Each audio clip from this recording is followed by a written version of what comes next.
When I was in high school, I was an athlete, and everybody knew that I was also a breakdancer. See, that was a cool one. I was athletic, and people accepted that.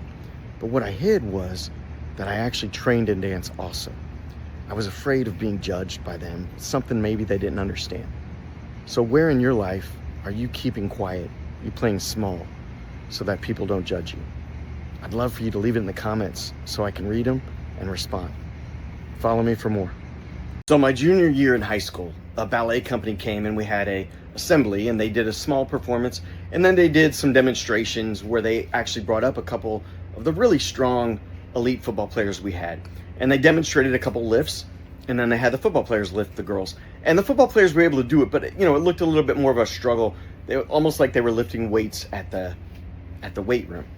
So I thought, okay, maybe now's the time I can start telling people that this is what I do. I've been lifting the girls in class for years. But instead, later that day, I heard, a couple of not so nice comments, let's just say, about the male ballet dancer. So instead of earning respect by showing them these athletic, difficult things he could do, he still got made fun of. And I'll tell you what, I kept quiet about it. I didn't stick up for him or say anything. I kind of kept quiet. So where in your life are you keeping quiet about something that's important?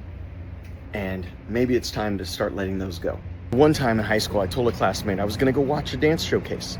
And it was somewhat true. I was going to be there. I was going to watch some of it, but I was also going to perform in it. But I edited what I said because I was afraid of some judgment. And now every time you edit yourself, you kind of abandon who you really are. So where in your life are you telling maybe a partial truth, editing yourself? When I was 12 years old, I used to get woken up about 2:30 a.m. to run a morning paper route. We delivered about 2,000 to 3,000 papers in the Kansas City, Missouri area. And I'll tell you, in the winter times, my hands would freeze. It was brutal. But it taught me something invaluable. See, the truck, it never stopped, no matter how inconvenient it was or how much you were suffering. And it's kind of like life doesn't stop. So somehow you've got to find your way. Have that positive inner voice that gets you through those problems.